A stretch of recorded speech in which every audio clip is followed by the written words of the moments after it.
I'm going to be showing you how to use Amazon Workspace's Comprehend to do things like analyze and score documents and interactions. We're going to be learning how it works behind the scenes and example use cases for how you would use it in a real life company. Go ahead and take a look. We can see that Amazon Comprehend is a natural language processing service that uses machine learning to uncover valuable insights and connections in text. So for example, if two things fall within the same category, like if a Honda and a Toyota are mentioned together, it'll be able to piece together that they both fall within the car category. And we're going to be looking at examples of that. If you still don't understand, that's okay. These are brand new services. It takes time to learn what they are. So now that we know what Amazon Comprehend is, we can start to understand how it works. So if we go ahead and take a look, we can see that Amazon Comprehend, it is a great tool to analyze documents to help pull out helpful analytics for them. So typically how it works is within an S3 bucket for Amazon Workspace, you would upload documents and other relevant data into it. And once you have that S3 bucket set up, you would connect it to Amazon Comprehend. So it'll pull all those documents and all that data from that S3 bucket. And once it's done analyzing and processing that data to pull out all the helpful analytics for you, it will go ahead and distribute all that output into a specified endpoint for you. And you might be wondering, what is an endpoint? If we go ahead and take a look here at the diagram, when you first set up Amazon Comprehend, it's going to want you to specify classifications to set up that model for it to start learning from. So when we say classify, you're really just specifying the custom categories that you want it to pull out. So for example, earlier I mentioned two cars, a Honda and a Toyota. If you were to set up a custom classification for car, anytime it sees data, even if it's different models of different cars, it's going to pull all of that information and put it into one category for you. So once you have that S3 bucket set up, you can have Amazon Comprehend connected to it. So that way every time a document is uploaded into an S3 bucket, let's say for a car dealership where they're uploading receipts of the purchases for the cars or something along those lines, you can connect Amazon Comprehend to it and it can start to pull out information from it, like how many times a certain car is sold, for example, or other things like that.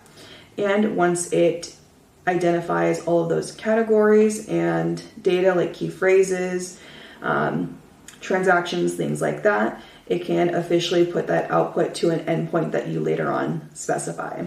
So if we go ahead and take a look at what an endpoint is, we can see that all it really is Amazon Comprehend assigns all of that output, that's what it is called when it's officially done processing that data, to a specified output that you determine for yourself and the speed in which it processes it. So I just put an example that an IU represents data output of 100 characters per second, and you can have it be faster per second, but it's going to get more expensive typically for companies. So all you would have to do once you set up your S3 bucket and you have your Comprehend set up is you want to make custom classifications. So for AI in general, it needs a method of learning. So by you setting up these custom classifications, it has a way to learn. So for example, if we were to use that car dealership example, let's say people from their support team at a car dealership uploads their receipts, transactions for customer support, things like that into those S3 buckets, and you were to set up your Amazon Workspace Comprehend. Let's say as a classification, you wanted it to determine all the different car models that got mentioned.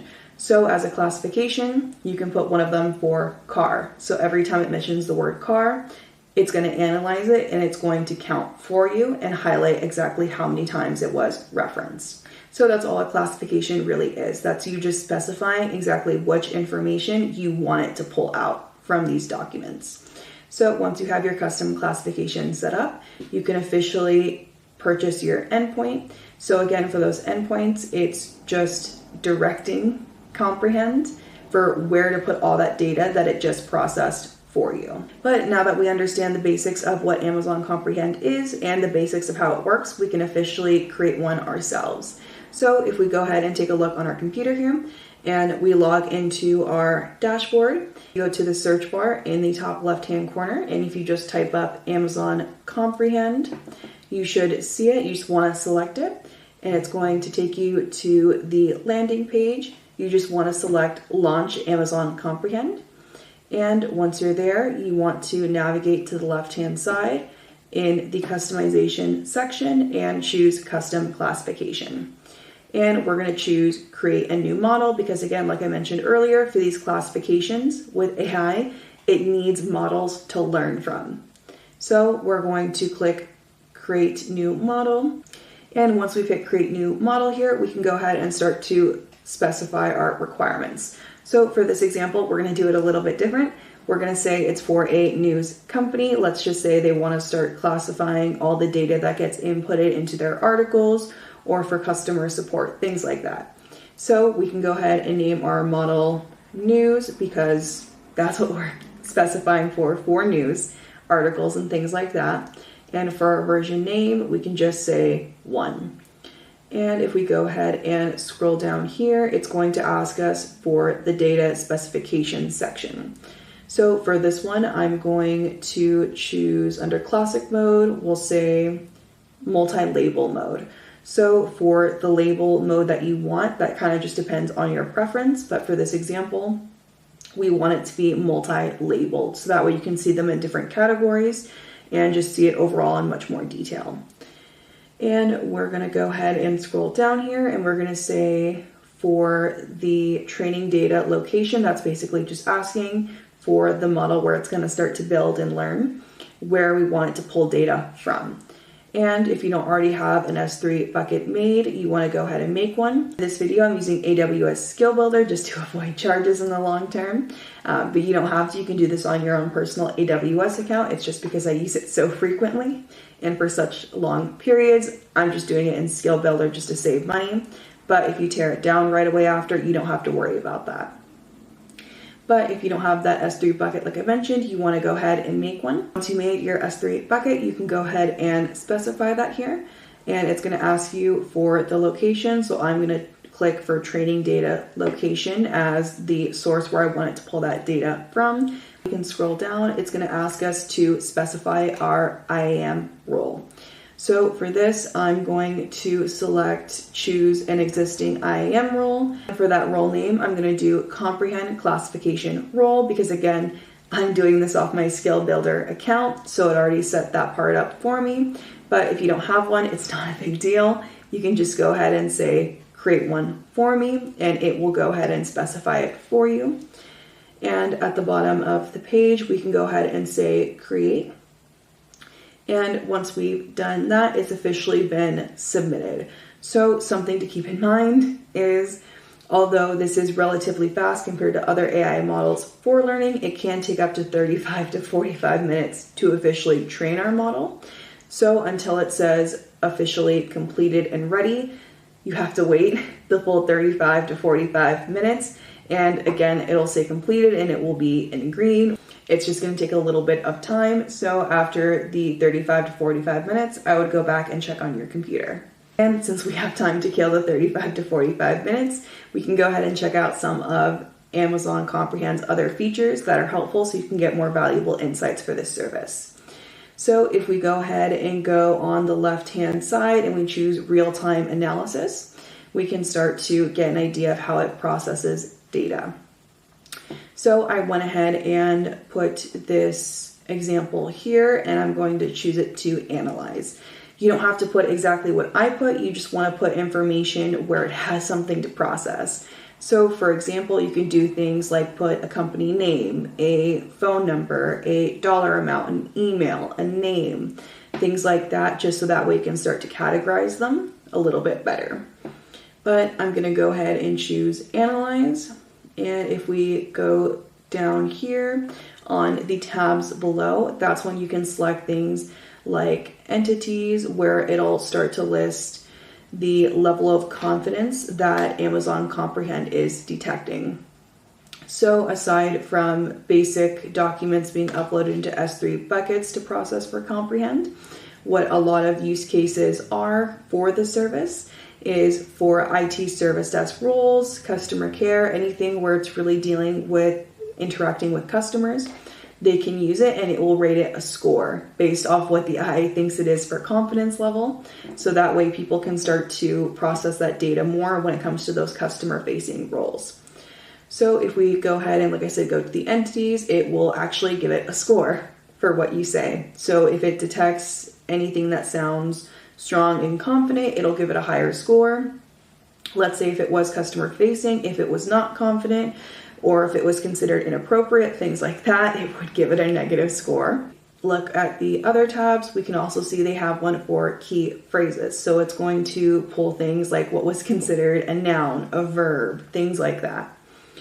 And that could be a good tool if you're looking for something in particular. And you can also look at the language tab. For example, it will process every language that was used in that sentence. Last tab that they have, which is pretty insightful and helpful, is the PII tab. So for this tab, it specifically will list any personal data that can be used to identify anyone as an individual. And it can list things like addresses, bank accounts, phone numbers, things like that. But if we go ahead and scroll back up, we can also do another example for the text. So you can go ahead and delete what you had before. And I'm going to put a new sentence just because I want to analyze it and see what it pulls from that as well. And again, you don't have to use the same example that I'm using. You can do something of your own. But again, you just want to give it something to detect, like a phone number, address, emails, personal info, things like that, just example data. But you don't have to put your own personal information. So you can go ahead and pause this video and come up with your own sentence to see what it pulls, but I'm going to go ahead and do my own example one as well with you. Now that you've officially created your own sentence to process, you want to go ahead and see your results. And if you had a hard time coming up with a sentence, that's okay. I'm doing another one. You can use the same one I'm using as an example. And I went ahead and clicked on Analyze, and as we can see, if we navigate through the different tabs here, it actually is doing the same thing again. It's pulling the insights for me, the personal data, and it's even scoring the confidence level again. As you can imagine, this would be a great tool, especially for those customer service roles where they want to process data on this scale, or for other reasons, if you're really just wanting AI to help you categorize all the information in your documents and help pull out personal information and just overall categorize it and make it neater, and hopefully help pull out more analytics and things like that. And if we go ahead and go back to our dashboard, it should show for the version status of our classification that we made. It should say officially trained and in green. Want to go ahead and choose news because that's the classification we just set up on news, and we choose the performance tab. We're going to see the same thing similar to before, how it analyzed the data for us and it gave us our confidence score. It categorized everything nice and neat for us for those news categories. And if you don't have a data table for things you want it to pull out for analyzing that data, that's okay. I'm going to list the PDF that I used for my data table. So you can just use it as an example, but if you wanted to create your own, all you would have to do is create a spreadsheet, and you can do, just as an example, list things like car types and models and the description of the car or other things like that to help it start to categorize. But again, I'll have my downloadable spreadsheet below just so that way you can use it as an example. But as we can see, it officially scored all of the categories that I entered. So the last thing that we want to do is create our endpoint. So to create an endpoint, you just want to go to the endpoint tab. We want to select create endpoint, and we want to enter our endpoint name. So I'm going to do, for the name, news endpoint. The number of interfaces, I'm just going to say 1. And it's going to ask us to acknowledge, so that's what we're going to do. And if we scroll down, I'm just going to choose create endpoint officially. And we're going to wait until the status changes from creating to active. So now that you've created your first classification and endpoint, feel free to keep experimenting. Remember, AI has to have information to learn and train on. So the more classifications that you specify, the more it has to learn off of and grow.